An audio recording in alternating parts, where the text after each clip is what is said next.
Voilà, je vous prierai d'accueillir avec de grands applaudissements le pasteur Alembe. bagenda basamwakirane amashyi menshi umukozi w'Imana Pastor Alembe.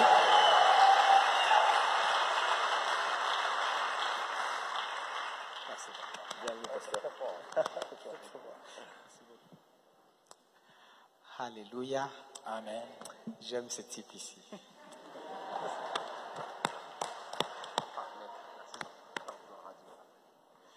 Alléluia. Amen. Jérémie, c'est mon frère. Jeremy turavukana, On se connaît depuis très longtemps. turazinanye guhera kera cyane. J'ai percé chez eux en 1999.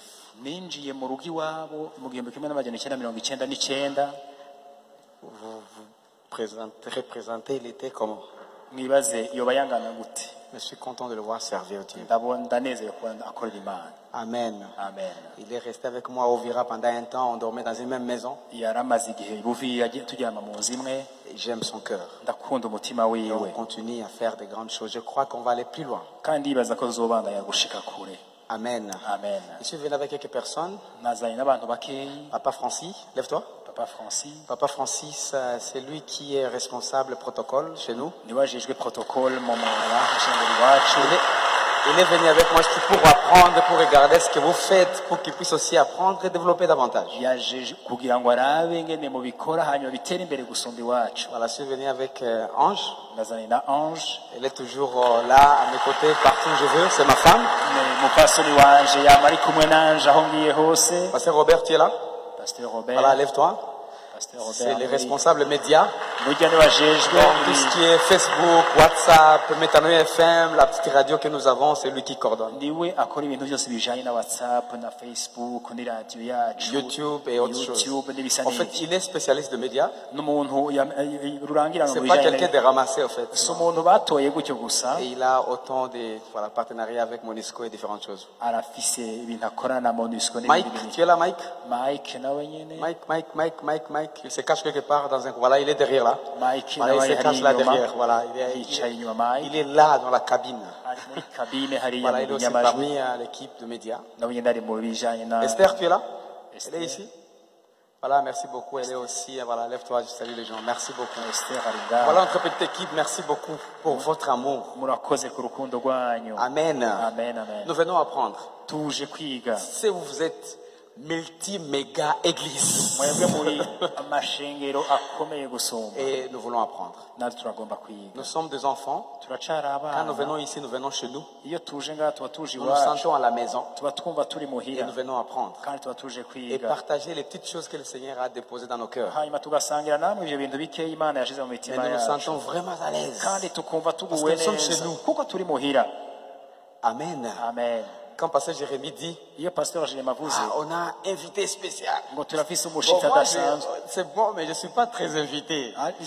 ni vyiza ariko sinumva kumengo ndi umuntu w'umushizi wa hatanu. C'est un fils qui rentre chez lui pour aller manger, aussi partager, puis rentrer encore. ndi umuhungu aje muhira iwabo agafungura hanyuma agasangira nabo hanyuma agataha muhira iwe. Amen. Amen. Amen. Amen. Lève-toi juste, salut 2-3 personnes que tu ne connais pas. haguruka uramutse abantu babiri Cherche batatu quelqu'un que tu ne kumbure connais pas, salut utobuzi quelqu'un. C'est la ubagumbiye communion fraternelle en fait. L'église doit être unie. La communion fraternelle. ugusabana Une by'ukuri église à gushitsa 4 fondations. ishengero rifise Fondation numéro 1, l'enseignement de la parole. icyambere ni ijambo Fondation numéro 2, ry'Imana. c'est la communion fraternelle. umushinga ugira kabiri no Fondation gusabana na numéro bene 3, data. c'est la Sainte Seine. umushinga ugira gatanu no Et gusabika fondation ingaburo numéro yera. 4, ce sont les prières. hanyuma umushinga ugira kane ni ugusenga. Alléluia. Amen. Ne soyons pas très timides quand nous venons à l'église. rero ntimusubire ko abantu mwigunye Salut mu quelqu'un. muraza mu ishengero Connecte ry'Imana. avec quelqu'un. No kwifatanya na bene so. En fait, comme il a été présenté déjà devant, nk'uko baza babivuze hajya imbere mon temps ici umwanya ndi hano commence aujourd'hui utanguye ngaha et dimanche, no kuwa on mungu sera dans les 3 cultes. tuzoba muri ivyo bikorane bitatu. Laisse-moi juste vous dire, reka ndabwira ikintu quand je kimwe priais par rapport à ça, ndiko ndasengera ivyo le Seigneur a déposé dans mon cœur imana yashize mu mutima wanje des spectaculaires au surnaturel de Dieu. ndano bivuga gute ibitangaza Maman, ouais. c'est pas bitangaza. ibigaragara Spectaculaire. guhera ku bigaragara Ho, ukaja ha, ku bintu darara, yeah. bibwina vya mpwemu w'Imana Voilà, au bidasanzwe. surnaturel de Dieu. uva ku bigaragara ukaja ku bidasanzwe. Voilà. Amen. Bitora. Amen. Et j'ai été content de voir Pasteur Jérémie connecter rapidement avec ce que le Seigneur a mis à cœur. Je me suis dit, c'est nanezerewe le moment. kumva by'ukuri yuko pasteur Jeremy yafatanije n'ivyo n'ibiri mu mutima wanje. Tu vois, l'Église a un problème aujourd'hui. ishengero rafise ingorane uyu Si munsi. se posait la question, ubajije ikibazo umuntu comment la santé de l'Église? uti mbega ishengero gifashe gute? La tendance, c'est de dire, abantu baravuga j'ai une église de 3000 personnes. ngo je mfise ishengero ry'ibihumbi bitatu. Alléluia. Amen. C'est bien. Ni vyiza. Mais Jésus avait combien? mbega yesu yari afise abangana iki? Laissons ça de côté. reka ivyo tubireke. Comment tu es, toi? uti mbega umeze C'est gute? moi, j'ai terminé à Californie. uti rero ngaha nahejeje i Je suis California, passé par Londres. naciye n'i Oh, London. alléluia. Amen. Je suis passé au Japon pour prêcher l'évangile. Naciye Alléluia. mu Yapani kuvuga ubutumwa. Amen. Et puis maintenant, je suis à Bujumbura. none ubunye mpagaze ngahe Bujumbura. Jésus a voyagé combien de kilomètres? mbega yesu yagenze ibirometero bingahe? Tu vois, nous sommes tellement dans des pièges spectaculaires. rero turakangwa cane n'ibintu bikanga amaso, Et ce qui est spirituel commence à aller plus loin. ariko ugasanga ivy'impwemu vy'ibwina biriko birigirwa kure. Tous les pasteurs qui veulent se faire respecter abakozi b'Imana bose bagomba kubahwa en allant prêcher, bagenda il kuvuga faut qu'ils soient ubutumwa, dans une belle voiture, baza kugenda mu kiduga avec ciza, une belle veste. bambaye n'ikoti Et kabisa. quand ils arrivent, bashitse il doit y avoir 50 personnes pour protocoler. hakaba hari abantu 50 babagendera imbere. C'est une grande personne. turavuga bati kabisa n'umuntu akomeye. Jésus était comment? mbega yesu yari ameze gute? Paul était comment? Pawulo yari Qu'est-ce que ameze gute? nous, on a déjà fait par rapport à ces gens? mbega twebwe tumaze gukora iki bihwanye n'ivyo n'ako karorero? Des spectaculaires. uhereye ku À ce qui est spirituel de Dieu. ugashika vy'ukuri ku vy'ibwina vy'Imana. Des fois, quand nous avons un conflit avec quelqu'un, iyo tugize ingorane n'umuntu, quelqu'un qui se respecte, umuntu yiyubaha, s'il serait au microphone ce jour-là, uwo munsi uri ufise mikro, vous allez vous sentir. uca wumva bariko barakuvuga Alléluia. Quelques personnes ici ngo hariho abantu ngaha blaguent avec. Mais tout ça, ça n'a pas de sens. ivyo sa ntawe. Est-ce que je vais punir 2-3 personnes? Je vais punir toute une assemblée à cause d'une personne qui m'a offensé? mbega nzohana ishengero ryose kubera umuntu umwe yankoreye nabi? Des spectaculaires. rero uhereye ku bikanga À amaso ce qui est spirituel. ukaja vy'ukuri ku vy'ibwina Et vy'Imana. Jésus s'est posé la question. yesu niwe yabajije Est-ce ikibazo que je trouverai la foi sur la terre? ngo mbega nzosanga ukwizera mw'isi? Et tout le temps qu'on sera ici, umwanya wose uzomara ngaha, tout le moment que je prendrai ce microphone, umwanya wose nzofata iyi mikro, ce sont des choses qui couleront de mon cœur. n'ibintu bizoseseka biva mu mutima wanje. Amen. Amen. Vous savez, dans la région, on s'est dit, ça c'est une grande église. murazi ngaha muri aka karere baravuga ngo rirya ni ishengero rinini. Telle, je ne vais pas dire les noms des églises, vous connaissez. murayazi amayo mashengero, Telle église. ishengero rinini Parce qu'ils ont un super représentant légal qui a 100 000 jeeps. bafise umuyobozi afise amamodokari ijana. Est-ce que servir Dieu? mbega gukorera Nous Imana devons avoir 100 maisons tuzakugira amazi ijana et 5 voitures. n'amamodokari atanu. Des spectaculaires. ivyo byose n'ibikanga Au spirituel amaso, de Dieu. ariko kugira ngo ushike ibiko Nous voyons sur le média sociaux, turabona ku ma media sociaux, nous avons vu des gens twarabonye qui abantu ont fait ressusciter les gens. basubirishamwo abantu, Et quand on a mis les microphones pour leur poser des questions, ariko ushize mikrofone ku munwa wawe kugira et ngo c'est bavuge, devenu très difficile. ugasanga bice Non, il bigora. était déjà guéri quand il était venu à l'église, mais je ne sais pas pourquoi ça a été fait. ngo sinarinzi yuko narinzi ko yakize igihe yaza kwishengera, ureko singene vyagenze. Des fois nous-mêmes, twebwe natwe où est-ce que nous en sommes? tugeze he mbega? Des fois on commence bien avec Dieu. hari aho dutangurana Et n'Imana plus on neza, avance, ariko uko on tubandanya perd la file. ugasanga umuntu yatakaje On umurongo. devient très spectaculaire. ugasanga wacitse umuntu Et on ukorera mu perd le bintu surnaturel de by'ibigumbagumba gusa, ariko ivy'ibwina vy'Imana ukavyibagira. Et ce message est venu pour chacun de nous, rero ubu butumwa bwaje kuri umwe umwe wese pour que nous puissions revoir kugira ngo dusubire d'où est-ce que kuraba nous sommes venus iyo et twavuye où est-ce que Dieu nous veut. n'aho Imana Et itugomba. si la route, il peut y avoir beaucoup de choses. ku nzira harashobora kubamo ibintu byinshi. Je crois qu'il y aura une certaine direction différente aujourd'hui. nibaza ko hashobora kuboneka inzira nshasha. Je vais commencer par ce témoignage. ngira ntangure kuri iyi Il ntahe. y avait un pasteur. hariho umukozi Ça a w'Imana, beaucoup circulé sur les médias sociaux. Je ne sais pas si vous êtes tombé sur ça. byarazunguruje cyane ku ma media sociaux vuba. Il y avait un pasteur qui prêchait dans un coin. hariho umukozi w'Imana yavuga ubutumwa Il ahantu. était invité quelque part. yari yatumiwe ahandi Et hantu il prêchait. ariko aravuga ubutumwa. Et en allant vers ce côté, il est passé sur un pont. ariko aragenda aho hantu acaca Et quand il ku prêchait, kiraro ariko aravuga c'était ubutumwa fort. byari bikomeye Il ariko aravuga prêchait ubutumwa sur l'amour de Dieu. yariko aravuga ku rukundo Il rw'Imana prêchait sur l'amour de Dieu. yariko aravuga ku Il rukundo était parti rw'Imana avec sa femme comme ma femme est là. yari yajanye n'umugore we nk'uko nanze naje na Prêcher, madamu c'était très profond. aravuga ijambo Les gens ry'Imana étaient rikomeye touchés. abantu barakogwa ko ku mitima yabo Et quand le message est terminé, ahejeje kuvuga le ubutumwa culte est fini. ikorane giheze Il a plu sérieusement. ikiragwa imvura nyinshi cyane gose Et comme tout le monde, on doit rentrer à la maison, on ne doit pas dormir à l'église quand même. nk'uko rero batamuntu aryama kwishengera baca bataha Parce que ce n'était pas veillé. kuko nta veye Et yariho en rentrant, bariko barataha ils ont trouvé un type sur la route, baca basanga umugabo ahagaze ku nzira juste à quelques mètres de ce pont. ahagaze hafi y'ikiraro Il pleuvait. iri kiragwa cyane imvura Malheureusement, la rivière avait emporté le pont. ikiraro cyari cyatwawe Et ce type, il était chrétien. uyo muntu rero yari umukristo Il a vu deux voitures tomber comme ça. abona imodokari zibiri ziguyemo Parce que dans ce coin, kuko muri ico c'était un coin kibanza très compliqué. cyari ikibanza Il y avait kigoye des cyane bandits. hariho abasuma C'était dangereux. hari hateye ubwoba Et tout le monde qui passait par là, abantu bose baciye ngaho 100, 120 à l'heure.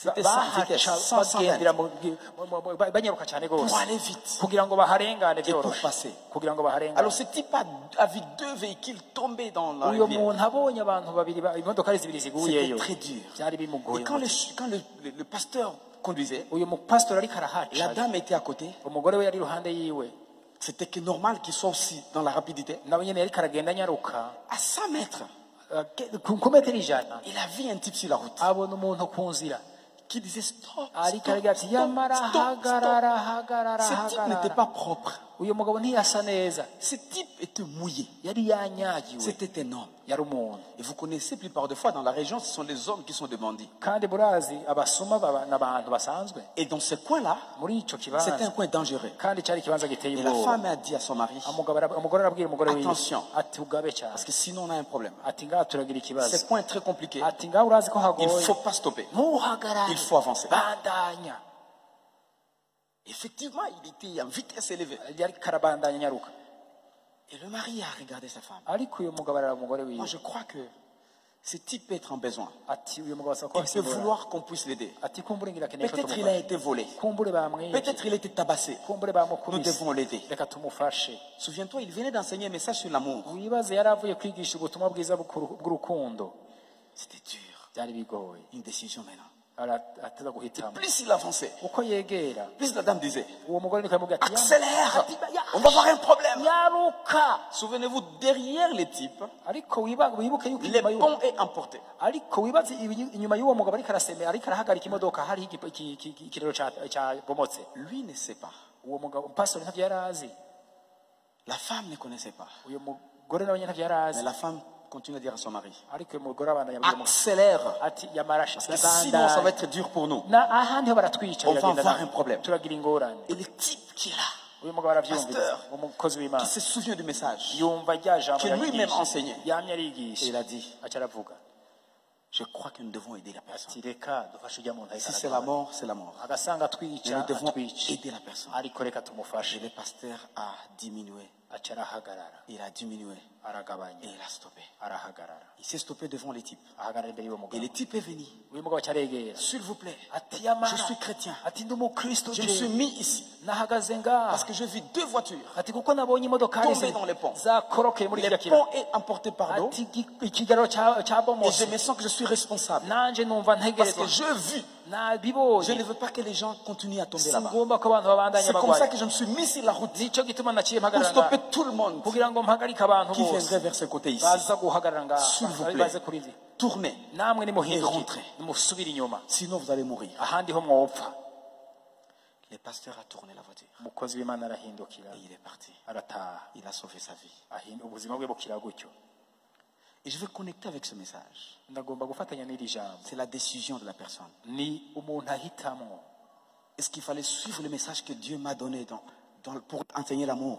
mbega yarakwiye gukurikira iryo jambo yaronse ryo kwigisha ku La personne n'avait rukundo même pas besoin, kandi uyu muntu ntiyari mais akeneye il voulait plus aider.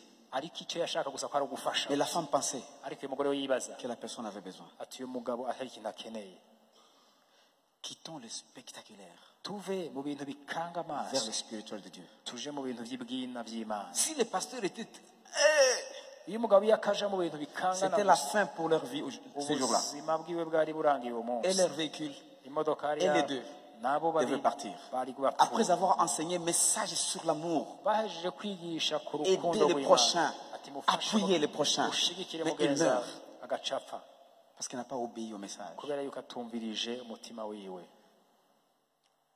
Des spectaculaires rero kuvuye au surnaturel de Dieu. ku bintu bikanga amaso Qu'est-ce qui attire tes ukaja yeux? ibyina ku by'Imana Qu'est-ce qui attire tes yeux? mbega ibikanga amaso Qu'est-ce yawe qui n'ibiki attire mes yeux? mbega n'ibiki bikanga amaso yawe Tu vois, des fois, pendant ce moment, nous avons beaucoup de chaînes, n'est-ce pas? muri iki gihe turafise amateleviziyo menshi Beaucoup de chaînes. amateleviziyo Et des menshi chaînes cyane. chrétiennes. amateleviziyo y'Imana Nous avons tendance kenshi à connecter usanga avec ces chaînes-là. tugomba Où nous voyons les kuraba gens tomber, aho tubona abantu les gens bagwa trembler comme pasteur Jérémie l'a dit. nk'uko Jeremiya yabivuze bakajugumira C'est bien. ibyo ni byiza Je sais que le Seigneur peut le faire. ndazi ko Imana ishobora kubikora Moi-même, deux fois, je tombe dans la présence de na Dieu. jewe rimwe na rimwe ndagwa mu Je bwiza pleure dans la présence de Dieu. ndarira mu bwiza bw'Imana Mais Dieu est dans le business de transformation. ariko Imana iri mu gikorwa cyo guhindura ubuzima Ce n'est pas seulement le pleurs, si amarira yonyine mais les gens transformés, ariko n'abantu les vies bahindutse changées, n'ubuzima bwahindutse les bw'abantu. vies bougées, abantu bavuye aho bari Zoé de Dieu venir sur la terre. ubuzima bw'Imana bukinjira muri C'est bo ça le plan de Dieu. iwo niwo mugambi Donc w'Imana quittons les spectaculaires. rero reka tuve mu bintu Et bikanga passons amaso dans les surnaturels. ariko twinjire by'ukuri mu Laissez-moi vous by'imana donner un exemple avant de lire la Bible.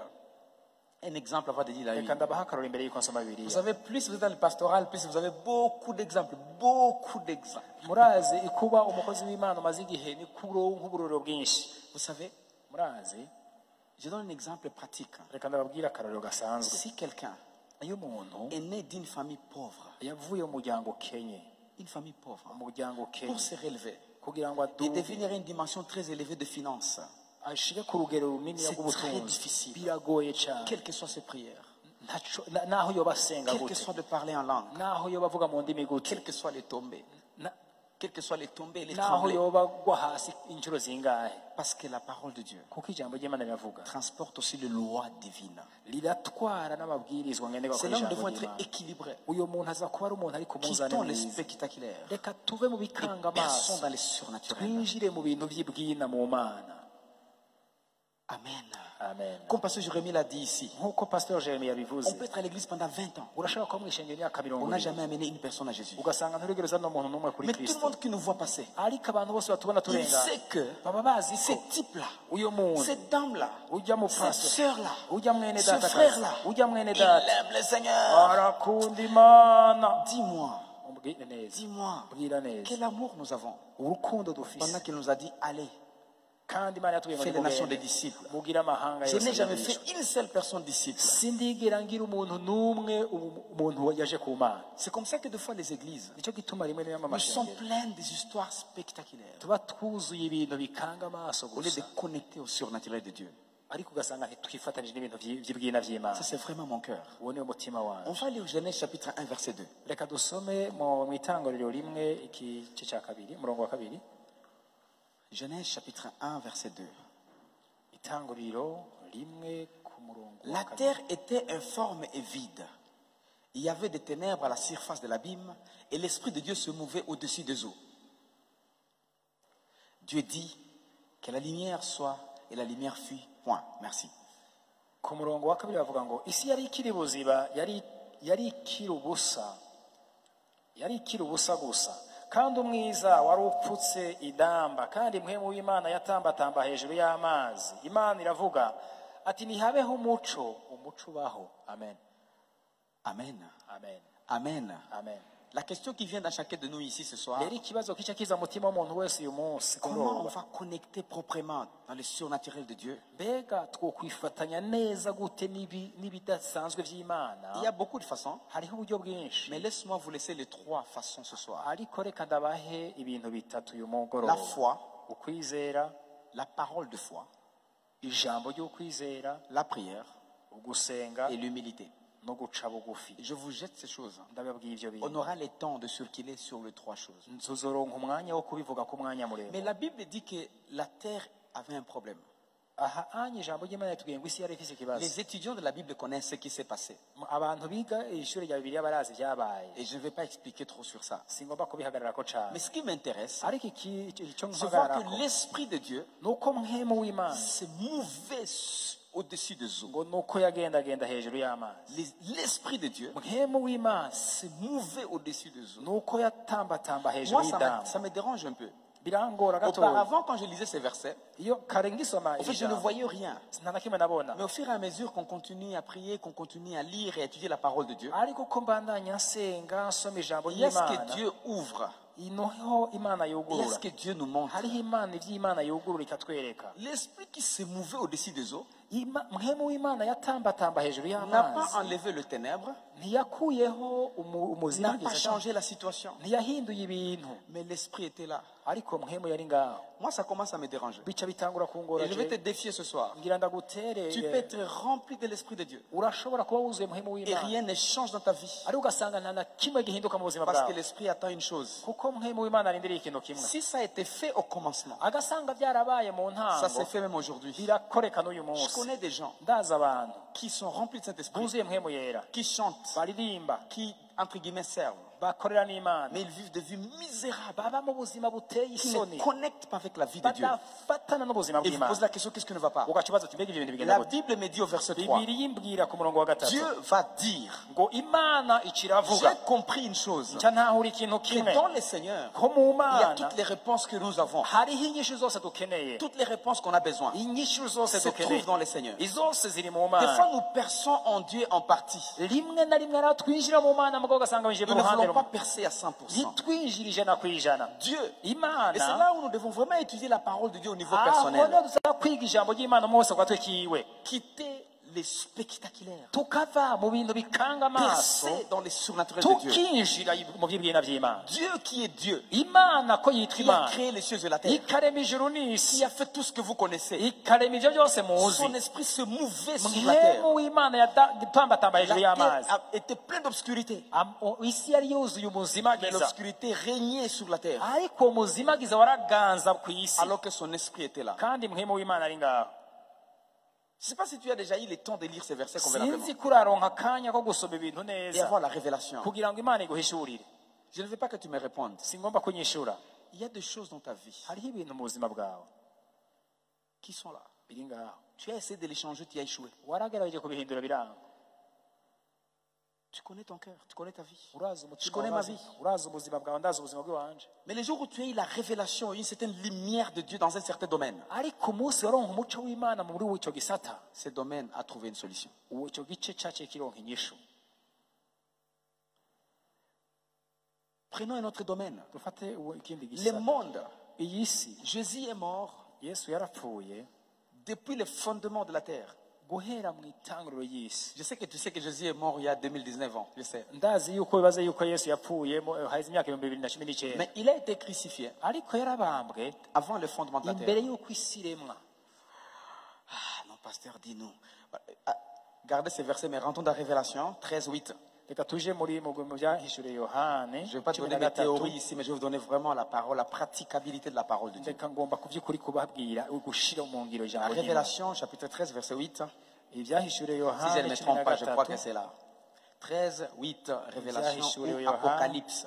ibyahishuriye Yohane 13. On est là? Je fais confiance aux médias, en fait. Voilà pourquoi je n'aime pas ouvrir.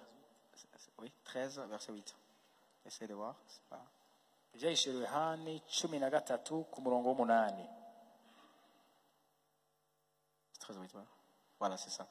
Et tous les habitants de la terre l'adoreront, c'est dont le nom n'a pas été écrit dès la fondation du monde dans les livres de vie de l'agneau qui a été immolé. ibyahishuriye Yohane 13 ku murongo w'8 haravuga ngo kandi ababa ku isi bose bazogisenga umuntu wese atanditswe izina mu gitabo c'ubugingo c'umwagazi w'intama yatanzwe kw'ikimazi uhereye ku kuremwa kw'isi. Tu peux souligner fondation du monde. usome ushire Dès la akarongo fondation du monde, ngo uhereye ku kuremwa kw'isi l'agneau a été immolé. umwagazi w'intama w'imana yaratanzwe La révélation nk'ikimazi nous parle de choses passées, présentes et futures. ibyahishuriwe yohana bitubwira ibintu byaheze iby'ubu n'ibya kazoza Ici, nous voyons comment Jésus a été immolé. aha turabona ngene yesu yatanzwe nk'ikimazi La plupart des choses que nous voyons aujourd'hui ibintu byinshi tubona uyu munsi sont des choses qui ont vécu dans le monde spirituel. ni ibintu byatanguye kuba mu buryo bw'impwemo La plupart des choses. ibintu byinshi cyane En tout cas, la plupart des choses. ibintu byinshi Nous byabaye voyons des guerres sur la terre. turabona intambara ngaha ku Mais les isi guerres ont commencé dans le monde spirituel. ariko izo ntambara zatanguye mu isi itaboneka Et c'est pas ça ce que je vais dire ce soir. si ibyo ngomba kuvuga ko kuri uyu mugoroba Quittons le spectaculaire tuve mu bintu et bikanga amaso perçons dans les spirituels. twinjire mu bintu Parce by'ukuri que c'est ça la by'impwemo source de tout ce que nous voyons. kuko niyo soko y'ibintu byose tubona Et comme je disais, nk'uko namye nous ndabivuga avons des problèmes turafise ingorane et nous avons besoin kandi de turakeneye trouver des solutions. kubona inyishu Mais si nous restons spectaculaires, ariko iyo tugumye mu bintu bikanga nous allons amaso rater ce que Dieu veut pour nous. tuzohusha iby'imana itugombako Ce n'est pas parce que quelqu'un marche comme ça qu'il est très fort ou très puissant. si kubera yuko umugabo agenda atambutse ameze gutya agaye yuko aba akomeye kandi afise inguvu Ce n'est pas parce que quelqu'un est trop arrogant qu'il est intelligent. si kubera yuko umuntu afise ubwishime bwinshi ko azi ubwenge Quittons ce qui est visible. reka tuve mu bikanga Excusez-moi de amaso vous dire. reka nabwire ukuri Les continents africains, iki gihugu c'est le seul continent au monde. iyi si iki bacyita gute Au monde. iyi afurika Ici, comme tu veux. iyi C'est le seul continent au monde umugabane wa afurika niwo wonyine ku isi où les gens sont jugés par rapport à ce qu'ils se vêtissent. nibo bonyine umuntu baraba ku maso ugashyira uti uyu muntu arameze On uku peut cyangwa être uku à 5. murashobora kuba muri batanu Si je suis en veste umuntu yambaye Cravate. ikoti yambaye ikoti Bien nziza vêtu. n'ikarabate nziza et mettre comme ça, n'ubundi yambaye gutya même au tribunal, no muri on va senta me recevoir ma dette. baca batangura Et lui va kumwakira venir après. Alors que lui, il est maître. kandi umwe ari umushingwamanza ubundi nawe atari we Et moi, je suis foutard sur la route, en fait. je nanjye ndiko nigira ibintu byinshi Mais parce que je akikiraba suis en cravate. kubera veste. ariko kubera nambaye ikoti nziza C'est seulement continent africain. aha ni ku kiki gisi cyo kwiga Ailleurs, c'est rare. Ailleurs, c'est rare. ahandi ntibikunda kuba Je ne vais pas aller en profondeur par rapport à ça. sigomba kwinjira muri ibi Ce qui m'intéresse, nicyo ngomba guhagarara quittons ce qui est visible. reka tuve muri ibyo C'est bigaragara comme ça que Paul va dire aux Corinthiens. nicyo paul yavuze mu banyekorinto Nous ne fixons pas nos yeux à ce qui est visible. ngo ntiduhange amaso ibiboneka Nous nous concentrons à ce qui est invisible. ngo ariko amaso yacu ahagaze ku Parce qu'il est bitaboneka invisible et éternel. kuko ibitaboneka ari iby'ibihe bidashira Amen. Amen. Ce que tu vois aujourd'hui, ibi iyo ubona uno munsi tu ne verras jamais. ntuzokwigira kubibona Souviens-toi, wibuke avant de venir ici, imbere y'uko uza dans ngaha cette salle ici, muri kino la salle kibanza n'était pas comme ça. iyi sare Elle ntihari n'était imeze pas gutya comme- Je suis arrivé ici avant de mettre tout ce que vous avez mis ici. sinaje mutarashyiraho ibintu ngaha C'était pas comme ça. ntihari hameze gutya Mais si on fixait les yeux dans cette salle-là qu'on avait vue depuis très longtemps, ariko iyo dushyira amaso yacu ku byari imbere y'ibi n'est-ce pas que nos yeux nous auraient menti? murazi ko amaso aba yaduhenze Pour les gens qui aiment le média ku bantu bakunda et ibimenyeshamakuru ceux qui nous suivent par YouTube et par Facebook maintenant, abantu bariko baratureba kuri youtube na facebook ce qu'ils voient aujourd'hui, ibintu babona uno munsi c'est pas ce qu'ils verront demain. si byo bazobona C'est ejo pas ce qu'ils verront les années qui vont venir. si byo bazobona mu myaka C'est pas ce izoza qu'ils verront dans 10 ans. si byo bazobona mu myaka 10 Amen. amen Maintenant, pour vous qui aimez beaucoup ça, ariko mwewe mubikunda à moins que ce soit en direct, kumbure bitariko biraba mais la ikibiriraho plupart des fois, kenshi na kenshi l'équipe de médias abantu vous bagira présente ce qu'ils veulent. abantu bakora bari mu bimenyeshamakuru bakuhereza ibyo bashatse Ils ont déjà choisi ce qu'ils veulent, ce qu'ils veulent. baratora kimwe kirya na kiriya bagaca bishirako Toutes les saletés de côté. ibintu byose bicafuye Tout ce qui bakabishyira est ku ruhande propre selon eux. Ce qu'ils veulent. ibyo rero byiza babona bikwiriye nibyo batwereka gusa Si l'église est branchée beaucoup sur onction, ce sont les qui vont montrer. agasanga ishengero rikunda ibintu byo kujugumira baca Si bakwereka l'église est ibijugumira branchée sur l'enseignement, agasanga ishengero rihagaze ku ils vont nyigisho couper tout ce qui est. Ils vont présenter ce qui est enseignement très profond. baca bakwereka izo nyigisho gusa akaba arizo bashirako Ça dépend de ce qu'eux veulent vous montrer. rero bivana n'ibyo bagira bagomba kukwereka Amen. amen Amen. amen Mais j'aime Jésus ndakunda yesu parce qu'il n'est pas de médias. kuko ntari muri mu Il nous a bimenyeshamakuru présenté toute sa vie. Alléluia. yatweretse ubuzima bwiwe Pour que nous bwose puissions amen apprendre les surnaturels de Dieu. kugira ngo twige iby'impwemu by'imana Amen. Amen. Maintenant, on rentre dans Genèse 1-2. reka dusubire hahandi twamye mu itanguriro J'aime parler de la parole de Dieu. ndakunda kuvuga ijambo Et on peut ry'imana aller verset après verset, on se souvient, et il est déjà 22 heures, mais on s'arrange, je respecte les temps. turaza kubahiriza umwanya turaza kugerageza kubahiriza Genèse 1-2, Itanguriro rimwe ku et murongo wa 3. kabiri On est dans 3 maintenant. reka tujye ku murongo wa gatatu C'est là où nous sommes.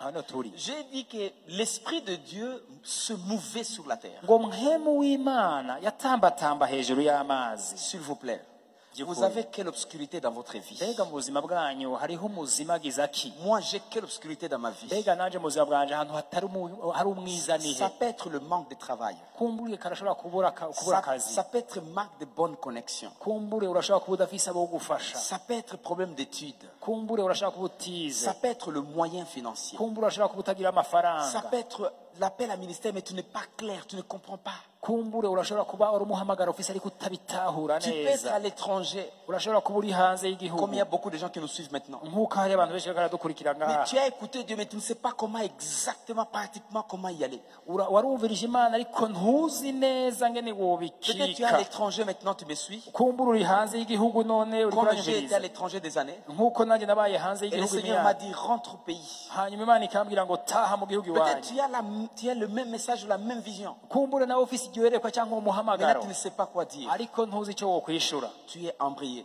Ça peut être urazazaniwe l'obscurité dans ta vie. kumbure birashobora gucika umwizi mu maso yawe Mais laisse-moi te dire, reka tu ndakubwira peux te remplir de l'Esprit de Dieu. urashobora kwiyuzuza mpemu w'imana Et il y a l'obscurité dans ta vie kandi uwo muriro umuzima qui ne mwiza mu trouve pas la buzima réponse. Qui ne trouve pas la uwo réponse. muzima ugasanga ntubwira inyishu Tu as besoin d'une chose. ukeneye ikintu kimwe L'Esprit de Dieu attend une chose. mpemu w'imana arindiriye ikintu kimwe Il attend une parole. arindiriye ijambo Dieu dit. ngo imana iravuze Si ça a été fait avec Dieu, agasanga byarakoretse hamwe ça n'imana peut se faire avec toi. birashobora gukoreka hamwe Ça nawe peut se faire avec moi. birashobora gukoreka hamwe na Que le jewe Seigneur te parle cette soirée. reka imana ivugane n'umutima Que wawe le kuri uyu Seigneur te mugoroba parle cette soirée. reka imana ivugane nawe kuri uyu Et la mugoroba parole qui vient comme ça, kandi ijambo rije ça gutyo ne vient pas par hasard. Tu ntiriza dois kugihamana avoir un besoin. urashobora kuba ufite Et icyo tu as ukeneye besoin de la parole. ugasanga urakeneye Et ijambo quand on aura le temps de prier, kandi nitwaronka umwanya wo nous gusenga allons prier par rapport à tout turaza ça. gusengera n'ibyo Nous allons nabyo prier par rapport à tout ça. turasengera n'ibyo nabyo La Bible dit, ijambo ry'imana Dieu rivuze dit ngo imana que iravuga la lumière soit. ngo iti ntihabeho umuco Et la lumière fut. umuco ubaho Question. ikibazo Qu'est-ce que tu dis mbega uvuze iki quand tout est obscur dans ta vie? igihe byose bicitse umwiza mu buzima bwawe Nous sommes humains. turi abantu Des fois, quand les choses ne marchent pas, igihe ibintu bitagenze neza nous collaborons avec cette obscurité. rimwe na rimwe turifatanya n'uwo mwiza Quand mes finances ne marchent pas, igihe ubutunzi bwanjye butari je kuragenda collabore avec mon problème de finances. nca ntangura kwifatanya n'iyo ngorane yo mu kubura amahera C'est moi, j'ai pas l'argent. J'ai un problème. ndafise ingorane À tout le monde que tu rencontres, abantu bose j'ai muhura un problème. uzi ko mfise J'ai un ikibazo problème, maître. uzi ko mfise J'ai un problème, ingorane maître. urazi ko mfise ingorane Tu amplifies les uri problèmes. kuragikuza Tu sais, vous avez déjà vu la loupe? murabaze kubona lupe Loupe. umuntu akizi mu kirundi akimbwira Loupe. rugagamisha nta Ceux qui ont gitondo myopie connaissent. abantu bazi rugagamisha Il y a des gens murabizi qui ne peuvent pas lire là-bas. hari abantu badashobora gusoma ibintu bitoya Lunettes. bagaca babanza kwambara Ça rugagamisha fait grandir la chose. rugagamisha irabigira binini Tu vois, ce que nous disons ibyo turiko turavuga amplifie. Ce que nous biragwiza avons bigagamisha ibyo comme dufise problème. nk'ingorane Et c'est comme ça que tu peux prier. murazi ko ushobora gusenga Et tu anéantis ta prière à cause de tes paroles. ariko ugasanga uriko urasambura amasengesho yawe kubera amajambo uvuga Par exemple, nk'akarorero j'ai un problème de travail. ndafise ingorane y'akazi Mais non, tu peux présenter ces problèmes positivement. urashobora kuyivuga neza iyo ngorane yawe Maître, si vous avez quelque part là où on cherche les gens, ati agasanga mufise ahantu en tout mushobora cas, je veux bien travailler. je noshobora kuhakora Mais le même problème peut être présenté de cette manière. ariko iyo ngorane irashobora kuvuga ukundi kubi Ça va encore vous. wewe bigenda neza Vous avez la grâce. wewe ufise Nous, ubuntu on est bw'Imana. venu accompagner les autres. twebwe twaje guherekeza La abantu vie ne marche pas. ubuzima nta J'ai kirimo terminé il y a 5 ans.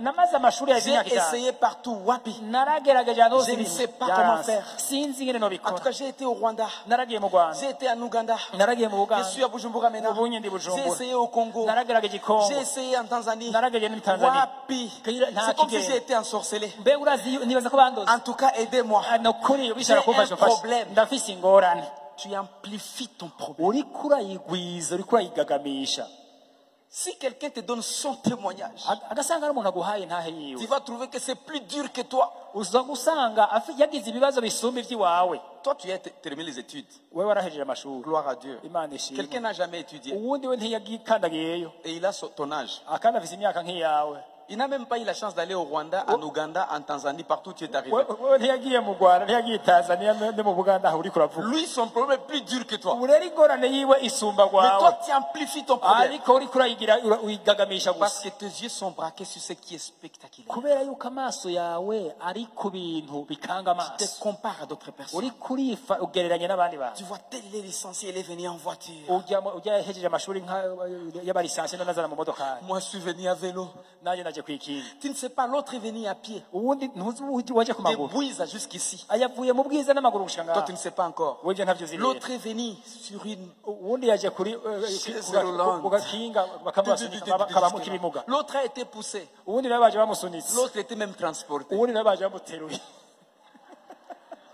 Tu amplifies ton problème inutilement. uri kurakoza ingorane yawe ku busabusa Dieu dit. imana iravuga Dieu nous a créés à son image. imana yaturemye mu bwishusho Nous ryayo devons dire. iki natwe Dis au tuzakuvuga voisin, tu dois dire. nawe mwene so Tu bwira dois mwene so, dire à cette tegerezwa obscurité-là kuvuga, que la lumière ukabwira soit. uwo mwiza uti umuco Non, baho tu n'as pas encore dit. ntarabivuga Tu sais, hein, murazi ne soyons pas trop, je sais pas, congolais, ntitube ou trop nk'abakongomani burundais, canke ou nk'abarundi trop, c'est pas ougandais. cyangwa ngo tubamo Tu nk'abaganda sais, nous, on est des gens calmes.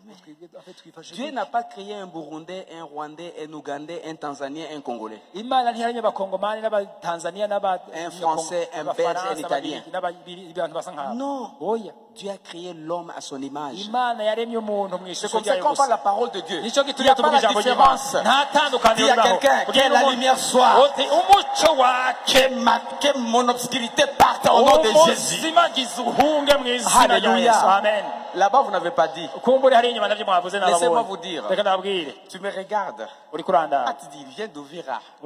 C'est un village.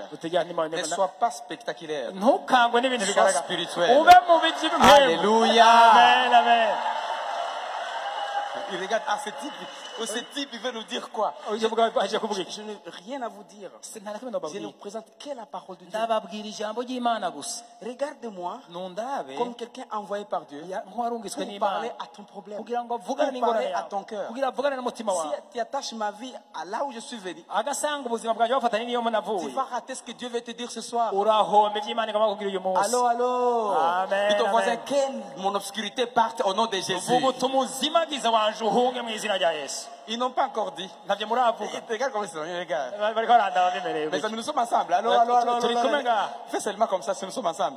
ni munyehe Tu vois, gutya même gusa les quelques-uns, ils font même ça.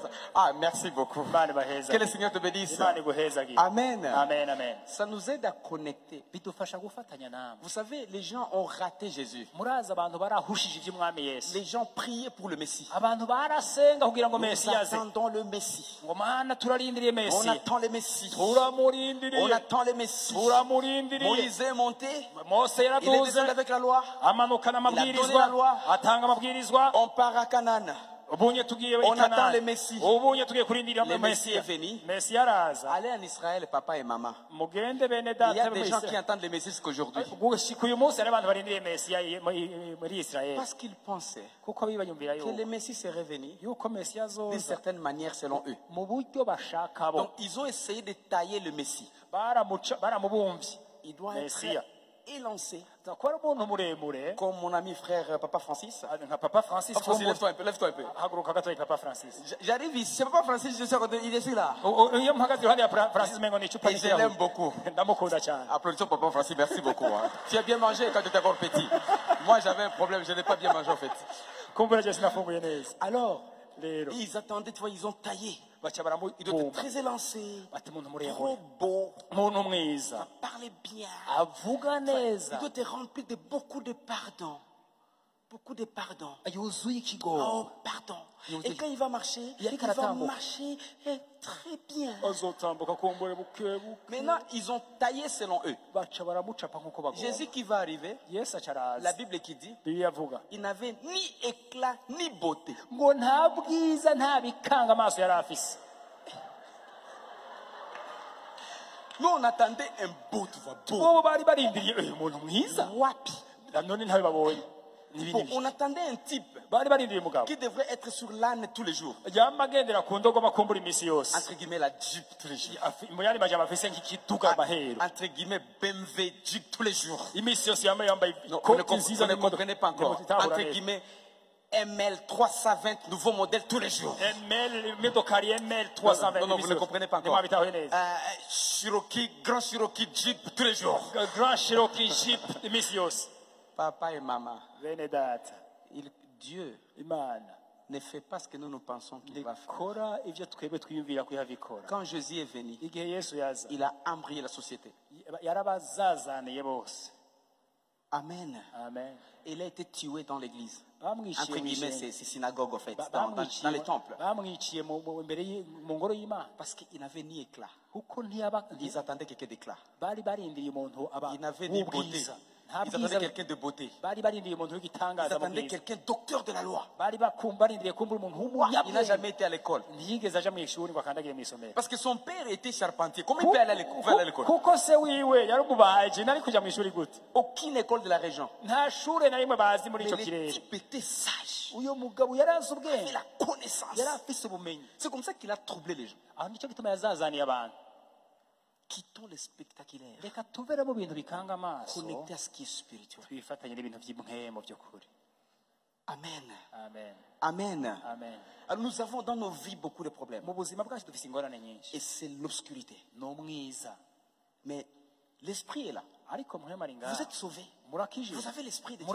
mwarakijije mufise muhemu w'imana Mais ce que vous avez besoin, c'est quoi? ariko icyo mukeneye ni iki C'est la parole dans ces domaines-là. ni ijambo muri uwo muce La parole. ijambo Voilà pourquoi une église nicyo gituma doit être ishengero une église de parole. rishobora kuba isengero Dans tous les domaines de la vie. ry'ijambo mu bice Je yose crois que Dieu s'occupe de tout ce que nous sommes. ndibaza yuko imana yitwararika ibyo turi byose Notre croissance, ugukura notre kwacu protection, ukurindwa nos études, amashuri nos yacu relations, nos imigenderanire connexions, yacu nos ukwifatanya n'abandi ministères, ibikorwa tout, byacu même nos manger. no gufungura kwacu Un jour, tu voulais voyager umunsi umwe uragomba kugenda et tu es arrivé au gutembera. parking, ushitse muri tu as parking senti comme si je ne veux plus voyager. urumva umutima uti sinogenda Et les gens qui ont utilisé la même voiture ou la même Jeep ou le même bus, abantu bagendeye muri iyo modoka bagira ugenderemo on connaît un accident. baragize isanganye Ça, ce n'est pas évangélisé. Ça, ce n'est pas évangélisé. ubwo si ubutumwa bwiza Dieu uravuga s'est occupé de ta vie. ariko imana nuko yitwararitse ubuzima bwawe Donc Dieu il s'occupe même de nos détails. imana iritwararika nido ry'ubuzima bwacu Seulement nous ne sommes pas sensibles. rimwe na rimwe hari aho tutaba tubyumva gusa Quittons les spectaculaires reka tuve mu bintu bikanga amaso et restons dans les spirituels. tugaruke mu by'imwemo by'ukuri Amen. amen Il y a beaucoup de choses. hari ibintu byinshi Plus on grandit, uko tugenda nous dukura avons besoin de la parole. niko dukenera ijambo Comme je ry'Imana. connectais avec qu'est-ce que nous parlons mbega turiko tuvuga iki quand nous sommes malades. iyo turwaye On peut de nos maladies partout dans la ville. Je suis malade.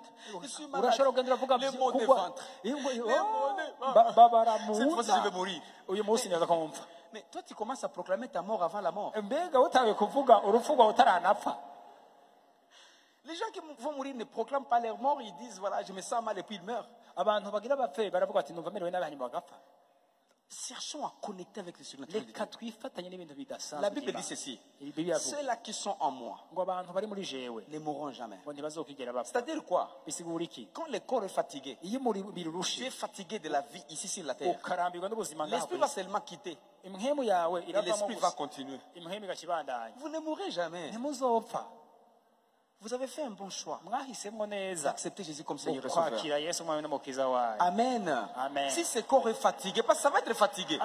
iki kibiribiri kizoroha Ça va umunsi être umwe fatigué. kizocoka Et après, tu vas continuer à vivre. wewe uca ubandanya Tu ubaho changes seulement les camps. urahindura gusa aho uba Avec mon expérience, ibyo nzi les gens qui meurent sans Jésus, abantu bapfa batagira yesu ils meurent trop mal. bapfa nabi cyane Comment Et l'autre Comment tu peux mourir comme ça?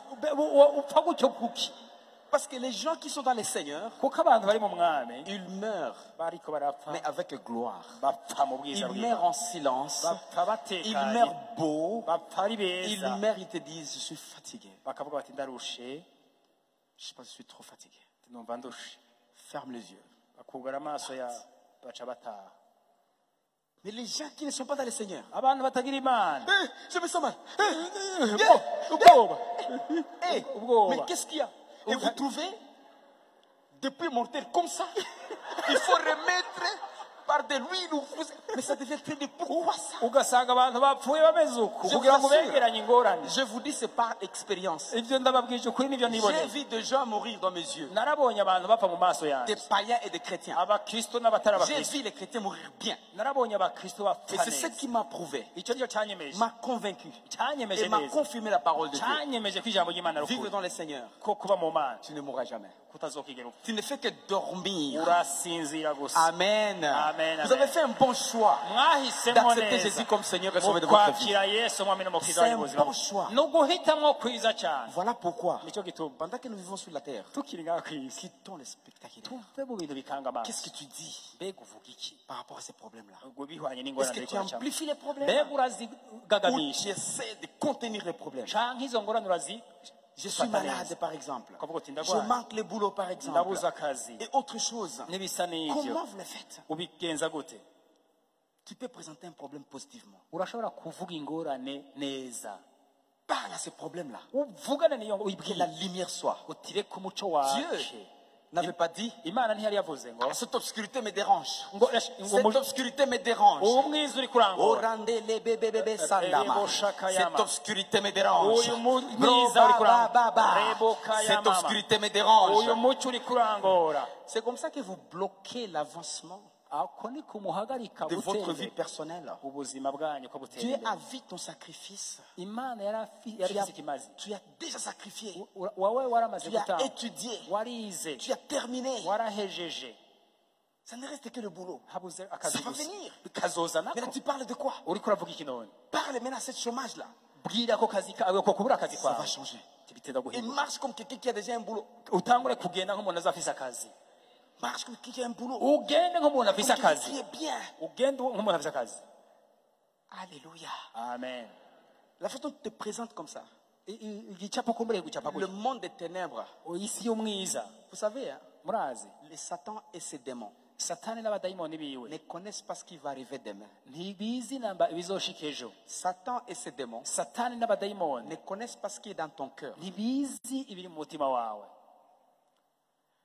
Parce qu'ils ne sont pas omniprésents. kuko ntibibera hose Ils icyarimwe, ne sont pas omniscients. kandi ntibizi Et ne byose, sont pas omnipotents. kandi ntibishobora C'est byose. nous qui donnons cette place-là ni pour qu'ils puissent twebwe intervenir. twugurura imitima yacu kugira ngo bishobore gukorera muri twebwe. Amen. amen. Voilà pourquoi, nicyo gituma en étant conscient uzi neza et en ayant la parole de Dieu, ufise ijambo ry'imana comme créé à l'image de Dieu, nk'uko waremwe mu ishusho ry'imana, opérons comme Dieu. reka dukore nk'uko imana ikora. Dieu, qu'est-ce qu'il avait fait? imana yakoze iki? Tout était obscur. ngo byose irabona ko ari umwiza, Son esprit mouvait. muhemu w'imana agatambatamba hejuru Il a y'amazi, dit, icyo que la iravuga lumière soit. ngo nihabeho umuco. Il n'a même pas parlé, mentionné de l'obscurité. Même mentionné. ntiyigeze inacisha mu kanwa umwiza. Comment nous opérons, nous? mbega tube dukora gute? Même en prière. no mu turiko turasenga, Même les gens qui pensent qu'ils sont très forts spirituellement. n'abantu bibaza ko ari abantu bakomeye mu by'imhemu, Je chasse cette obscurité. Je chasse cette obscurité. ngo Je ndirukanye chasse cette umwiza, obscurité. ndirukanye Au nom de umwiza Jésus. mu izina rya Au nom de Yesu, Jésus. mu izina rya Bon, Yesu. c'est bien. ni byiza. Mais tu parles quoi? uriko uravuga iki? Tu parles de l'obscurité. uriko uravuga umwiza Depuis que tu as commencé à prier. guhera utanguye gusenga.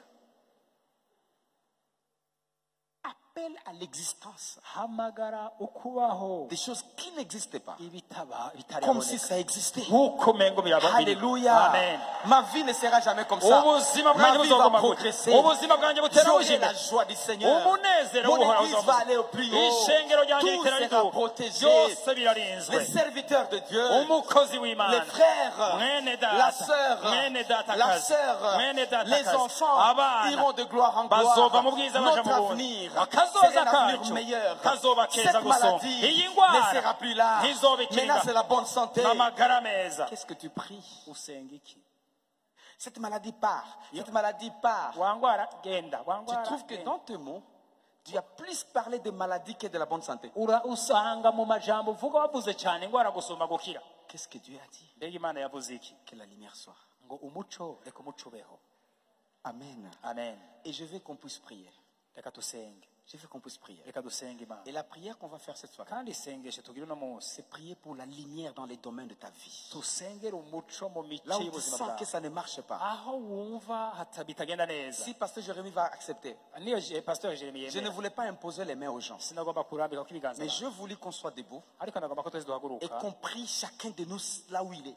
dusengere umuntu wese ahagaze Que tu te sentes libre. reka wumve umerewe Que tu circules, sens-toi libre. wumve uguwe neza kandi Que tu utembere puisses kuko aller partout. uje aho wumva ugomba kuja Parler des choses uvuge ibintu pour changer l'obscurité en toi. kugira dans la ngo lumière. uhindure umwiza uri mu buzima bwawe ukika umucyo. On a imposé le main la semaine passée. twararambitse ibiganza ku barwayi Peut-être on imposera la semaine qui va suivre. twararambitse ibiganza ku Ça, c'est la bantu direction que je veux pour cette soirée. canke kumbo kuhinga neza zose Et merci pour la liberté que tu me donnes. rero umpe umwidegemvye ukwiye Parce que nous devons obéir l'autorité établie. reka rero twumvire uburongozi buriho Donc soyons debout. reka rero duhaguruke On va chanter une chanson. na turirimba indirimbo Ufitiye byinshi mu biganza biwe. Ouais, c'est pas si vous connaissez la chanson. nibaza ko muyizi iyo ndirimbo Ça me bénit beaucoup cette chanson. irampezagira Et si cyane vous connaissez la chanson, muyizi coulez avec ça. mu- Et on va chanter 100 000 fois cette chanson. iyo ndirimbo muyisubiremo incuro 100 000 fois. ibihumbi ijana Et on sera en train de prier. reka tuze turiho On turasenga sera en train de prier. tuze turiho Je turasenga serai en train de mentionner des choses nzoba ndiko ndavuga ibintu selon l'Esprit de Dieu. nk'uko mwe mu imana Et ndongora connecte avec différentes kandi choses. wifatanye n'ivyo Ne bintu quitte pas ici de la façon dont tu es venu. ntuve ngaha nk'uko waje Parle de uvuge quelque chose qui doit changer. uvuge igitera guhinduka Parle ce que tu sens que tu dois faire. uvuge ico ugomba ko kiba Et on va prendre 15 minutes turafata iminota 15 très profond de ça. On y'ibwina sera en train by'ukuri de parler. turiko turavuga On sera en train de confesser. turiko On turatura sera en train de connecter avec Dieu. turiko turifatanya n'imana Sens-toi libre. wumve uguwe neza Écoutez une autre chose. wumvirize Tu ikindi peux aussi percer urashobora no par kurengana le parler en langue. ukavuga mu Si tu ndimi sens que le mot finisse, wumvise amajambo aheze connecter avec le parler en langue. uce wifatanya n'amajambo Couler dans le parler en langue. uvuge mu Tu gusenga es mu libre de bitamenye plairer. urashobora no Tu es libre kurira de sauter. urashobora no Tu es libre de gusimbasimba crier. urashobora no gusemerera Mais comprends que tu perces dans la dimension spirituelle. ariko umenye ko uri kurinjira mu Percer by'ibintu dans la dimension de cœur de Dieu. kwinjira mu mutima Il y w'imana avait un homme hariho umugabo umwe qui était devant, à côté d'une piscine. yari imbere y'ikidengeri Une piscine. ikidengeri Et la cy'amazi piscine était là. icyo kidengeri C'était un cyari puits qui était là. cyari Et ikidengeri l'ange kinga descendait. kandi umumarayika Il yaramanuka fallait que quelqu'un tombe à l'intérieur. byari bikwiye ko hagira umuntu asimbira Même muri icyo si on était kidengeri malade. naho waba urwaye Les gens sortaient guéris. abantu bacu basohoka barwaye Sens-toi que nous sommes là cette soirée. rero wumve kuri ngaho kuri uyu mugoroba Perce dans cette puits-là. winjire muri ubwo buzima Perce dans cette winjire piscine-là. muri icyo kidengeri Descends dans le cœur de Dieu cette winjire soirée. mu mutima Que w'imana ce ne soit pas le moment que moi je puisse t'imposer. Parce que j'ai aussi quelques obscurités que je vais voir changer. nagiye ndafise ibyo ngomba kubona bihinduka Je sens que nous puissions collaborer. ndagomba yuko Que nous puissions dufatanya connecter avec reka Dieu. twifatanye Que nous puissions n'imana percer avec Dieu. reka turengane hamwe n'imana Ne regarde pas à côté. nturabe hirya no Ne hino cherchez pas quelqu'un qui pleure ou qui saute. nturabe uri kararira cyangwa ari karatwenga Toi-même connecte avec we Dieu. wifatanye n'imana Et gusa sens-toi libre. wumva uguwe Si tu veux neza dormir, dors par terre. agasanga ugomba kuryama Si tu uryame veux crier, crier agasanga partout. ugomba gusemerera Tu veux semera courir, cours partout. agasanga ugomba kwiruka wiruke Sens-toi libre. wumva uguwe Nous sommes neza une église charismatique. turi ishengero Nous ryuzuye croyons au umuriro don du Saint-Esprit. turizera ingabire Nous za croyons à la Mpema. liberté du Saint-Esprit. turizera umwidege Et nous voulons bya sentir ce feu ce kandi soir. turagomba kumva umuriro Nous voulons w'imana sentir ce feu ce turagomba soir. kumva umuriro Nous voulons w'imana sentir ce feu ce turagomba soir. kumva umuriro Nous voulons muri uwo sentir mugoroba. ce feu ce turagomba soir. kumva umuriro muri uwo mugoroba Mu kiganza ciwe harimo ibyiza gusa binezeza umutima amfitiye byinshi mu kiganza ciwe harimo ibyiza gusa. Tu as des bonnes choses, Seigneur. Bafise ibintu Tu as byiza des bonnes choses, Jésus. ufise ibintu Tu byinshi as des bonnes choses, Père. ufise ibintu Qui byiza remplissent nos cœurs. yuzuye imitima Qui yawe changent nos cœurs. bihindure Qui ubuzima bwawe bénissent nos cœurs. bihezanye Qui imitima guérit yawe nos cœurs. bikize Qui imitima yawe pousse nos cœurs. biyiganize Qui imitima enlève le yawe mal dans nos cœurs. urakura Qui ikibi mu enlève mitima yawe l'obscurité dans nos cœurs. urakura Qui umwiza mu mitima change yawe tout dans nos cœurs. urahindura byose mu buzima bwawe Sens-toi libre, sens-toi libre, sens-toi libre. Sens-toi libre, sens-toi libre. Sens-toi libre, sens-toi libre. Père, au nom puissant de Jésus. Père, au nom puissant de Jésus. Père, au nom puissant de Jésus. Père, au nom puissant de Jésus. Saint-Esprit en Seigneur. Saint-Esprit en Seigneur. Saint-Esprit en Seigneur. Saint-Esprit en Seigneur. Nous voulons percer dans ta gloire. Nous voulons percer dans ta gloire. Nous voulons percer dans ta gloire. Nous voulons percer dans ta gloire. Nous voulons percer dans ta gloire. Les malades qui sont ici, Seigneur. Les malades qui sont ici, Jésus. Ils se jettent dans ce puits. Ils se jettent dans cette piscine. Pour qu'ils soient guéris. Maladie de rein. Maladie d'estomac. Maladie de rein. Maladie de dos. Les os qui dérangent. Les muscles qui dérangent. Mal de tête. Les yeux. Au nom puissant de Jésus. Bronda, Kira, Baba, Baba, Baba, Shindele, Gros que me sandele que me berica la bara bara bara bara. Bronde que me sinde bere bere bere bere. Prie, prie, prie, prie, prie, prie. Élève ta voix au Seigneur. Élève ta voix au Seigneur. Élève ta voix au Seigneur. Élève ta voix au Seigneur. Dis au Seigneur, je suis là, Jésus. Je suis là, Saint-Esprit. Je suis là, Saint-Esprit. Je suis là, Saint-Esprit. Bouge ma vie. Bouge ma vie. Je refuse la pauvreté. Je refuse la maladie. Je refuse cette histoire. Je refuse ces problèmes qui m'arrivent. Au nom puissant de Jésus. Je n'ai pas de la lumière dans ma vie. Je n'ai pas de la liberté dans ma vie. Je n'ai pas de salut dans ma vie. Je n'ai pas de progrès dans ma vie. Je n'ai pas de la bonne santé dans ma vie. Je n'ai pas de l'avancement dans ma vie. Je n'ai pas de la liberté dans l'esprit. Et tu es rempli de ton esprit. Je n'ai pas de la révolution dans l'esprit. Je n'ai pas de changement dans ma vie. Je n'ai pas de l'avancement dans ma vie. Je n'ai pas de plus d'impact dans ma vie. De plus de progrès dans ma vie. Je connecte des bonnes personnes. Je connecte des bonnes personnes. Je connecte des bonnes personnes. Je refous les mauvaises personnes de ma vie. Au nom puissant de Jésus. Je connecte avec un bon travail. Je connecte avec une bonne santé. Je connecte avec l'avancement. Je vais vers ma destinée. Au nom puissant de Jésus. La destinée divine. Ta destinée divine. Ta destinée divine. Prie, prie, enfant de Dieu. Prie, enfant de Dieu. Sois libre, enfant de Dieu. Progresse dans la prière. Avance dans la prière. Progresse dans la prière. Dieu veut écouter tes mots. Dieu veut écouter tes mots. Dieu veut écouter te plaire. Dieu veut connecter avec ton cœur. Libère ton cœur. Libère ta vie. Libère ta vie. Il est venu pour te libérer. Il est venu pour t'élever. Il est venu pour te changer. Il est venu pour améliorer ta vie. Ta vie spirituelle. Ta vie au niveau de l'âme. Et ta vie au niveau de ton corps. Voilà pourquoi tu dois connecter avec lui. Ne sois pas spectaculaire. Connecte avec le cœur de Dieu. Connecte avec l'avancement de Dieu. Connecte avec le cœur de Dieu. Connecte avec la vision de Dieu. Connecte avec le cœur de Dieu. La grande vision de Dieu. Je parle de la lumière dans ta vie. Je parle de l'avancement dans ta vie. Je parle du progrès dans ta vie. Je parle d'avancement dans ta vie. Je parle de bonnes personnes dans ta vie. Je parle de bonnes relations dans ta vie. Je parle de la sagesse dans ta vie. Je parle de la connaissance révélée dans ta vie. Révèle la connaissance. Révèle la connaissance. Révèle la connaissance. Gronda kira baba baba baba baba. Gronda kila mima mima mima mima. Brinda rica rica baba baba baba sinde que bebe rica. Ronda ronda ronda ronda. Dieu te veut. Dieu a soif de toi. Il veut que tu puisses t'ouvrir. Il veut que tu lui parles de tout ton cœur. Oui, les gens ont prié pour toi. C'est le moment de crier toi-même. C'est le moment de crier toi-même. C'est le moment de libérer toi-même. C'est le moment de crier toi-même. Seigneur, je viens devant toi. Seigneur, je viens devant toi. Seigneur, je viens devant toi. De toute ma vie, j'amène ma famille devant toi. J'amène mes enfants devant toi. J'amène mes relations devant toi.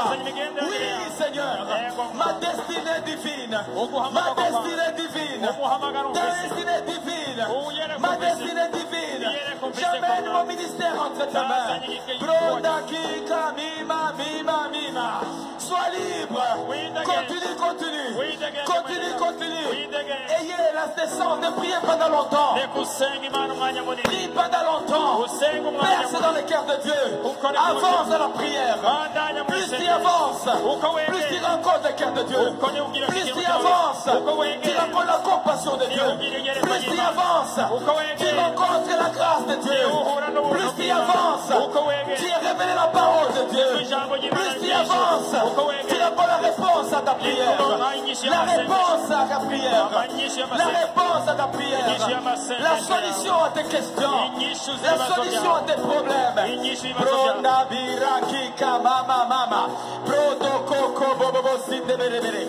Prita kike meme sandelebere. Prie, prie, prie, prie, prie. Koko bobo sandelebere. Prita kila mama mama mama mama mama. Broko bobo sindekeke meme rikala baba. Sacrifie-toi. Sacrifie-toi dans la prière. Sacrifie dans la prière. Les corps te disent tu es fatigué. La bouche te dit tu es fatigué. La tête te dit tu es fatigué. Mais l'esprit a besoin. L'esprit a besoin. L'esprit a besoin. Avance avec Dieu. Avance devant Dieu. Avance devant Dieu. Jette-toi dans ce lac. Jette-toi dans cette piscine. Jette-toi dans cette piscine. Jette-toi dans cette piscine. Jette-toi dans cette piscine. Bira kila mima sinda. Kroto koko bobo sindebere. Laisse que les feux reviennent dans nos cœurs. Que les feux reviennent. Que les feux de Dieu reviennent. Que les feux de Dieu reviennent. Que le premier amour revienne. Que le premier amour revienne. Que le premier amour revienne. Koko mama mama mama. Brinda tira kila biba. Sote kebere keke bebe. Broda tira kele bebe. Le premier amour est parti. Laisse que ça revienne. Laisse que ça revienne. Laisse que ça revienne. Restaure le cœur de ton peuple, Dieu. Restaure le cœur de ton peuple. Restaure le cœur de ton peuple. Restaure ton peuple, Père. Restaure ton peuple, Dieu. Restaure ton peuple, Père. Sens-toi libre. Ne te fatigue pas. Continue à pousser les cris. Continue à crier à Dieu. Continue à lui dire je suis là. Touche-moi. Je ne vais pas quitter cet endroit comme j'étais venu. Je ne vais pas quitter cet endroit comme j'étais venu. Je ne vais pas quitter cet endroit comme j'étais venu. Je vais te toucher par toi. Je vais te visiter par toi. Je vais te parler par toi. Je vais écouter ta voix. Je vais voir ta guérison. Je vais voir ton changement. Je vais voir ta transformation. Dela. Roda, lila, biba. Croquet, meme, sandelebere. Le feu. Le feu.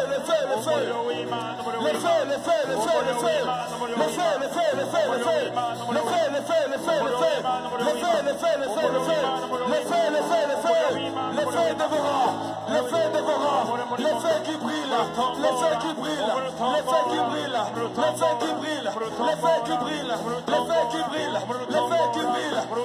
Groda kike bebe sandelebe. Broto bobo sandelebe. Alléluia. Gronde keke meme sandelebe. Oh hallelujah. Oh hallelujah.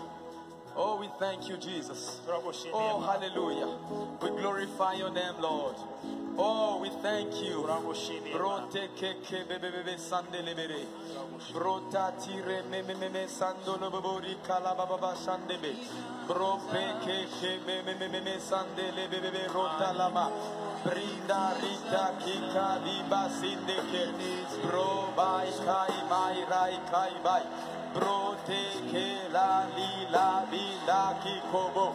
Bro bari ke le bebe sandelebe. Alléluia. Alléluia, gloire à toi Jésus.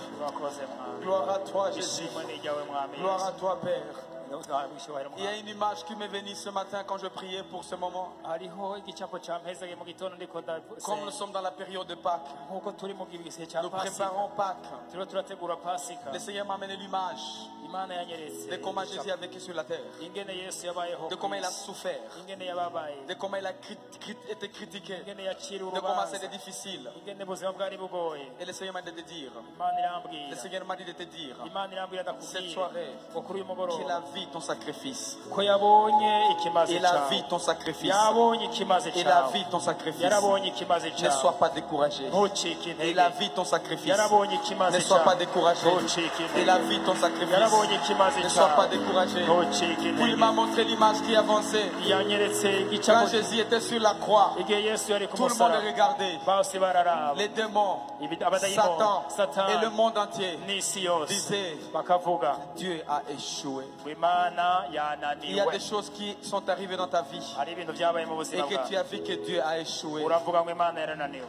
Le Seigneur me dit de te dire imana yantumye kukubwira que Dieu n'échoue jamais. ko imana Il itananirwa n'échoue jamais. imana Il ntinanirwa n'échoue jamais. ntinanirwa Il na n'échoue jamais. imana ntigera Il inanirwa peut mourir sur la croix. arashobora Il gupfa ku peut musozi être enterré. barashobora Mais le kumuha troisième jour, ariko umunsi il va wa être gatatu ressuscité azozuka dans la gloire. mu bwiza Que tu ressuscites dans la gloire. Reka Que uzuke les na gens mu qui bwiza t'ont négligé abantu te voient dans la bagusuzuguye gloire. bakubona mu Que bwiza la bw'imana gloire. Que ubwiza la gloire. Il ubwiza a vu ton sacrifice. ubuzima Il a bwawe vu ton bucika sacrifice. ikima yarabonye ikimaze cyawe Alléluia. amen Applaudissons pour le Seigneur. dukomere amashyi Que le Imana. Seigneur te bénisse. imana Que iguheza tu sois la personne qu'il faut. ucike Que umuntu tu sois les succès qu'il faut. ucike wawe Que tu sois unamenya l'avenir qu'il faut. ucike Que tu kazoza sois tout ce ukwiye que Dieu veut pour toi. ucike iby'imana Il ikugomba a ko vu ton byose sacrifice. yarabonye ikimaze Il a cyawe vu tes pleurs. yarabonye amarira Il a yawe vu ton cœur. yarabonye umutima Dieu wawe n'échoue jamais. imana ntiyigera Dieu inanirwa n'échoue jamais. imana ntiyigera Il a inanirwa vu tes prières. yarabonye Il a amasengesho écouté yawe tes prières. yarumvirije Dieu amasengesho n'échoue yawe jamais. imana ntiyigera Dieu inanirwa n'échoue jamais. imana ntiyigera Ayez une inanirwa très bonne soirée dans la paix du mugire Seigneur. umugoroba Je mwiza remets le microphone au pasteur Jérémie. Applaudissons pour le Seigneur. reke dukomere amashyi imana Voilà. Pasteur dit que c'est fini. Ayez une très bonne soirée. mugire umugoroba Il est mwiza 20h juste. Il est 20h juste. saa mbiri Que le ziruzuye Seigneur vous neza bénisse. imana ibaheza Les dimanches, kuwa mungu on va être là. tuzoba turi Dans les ngaha 3 cultes. mu bikoraniro ari Le bitatu Seigneur va nous bénir beaucoup. imana izoduhezagira Et je vais cyane sentir une chose. kandi ndumva ikintu Au kimwe 3e culte, mu gikoraniro cya gatatu notre chorale d'Ouvira sera ici. Et Et ça va chanter une chorale deux d'Ouvira chansons. izoza ngaha. Ça va être ici. Izoza Que le Seigneur ngaha. te bénisse. imana Amen. ibahezagire cyane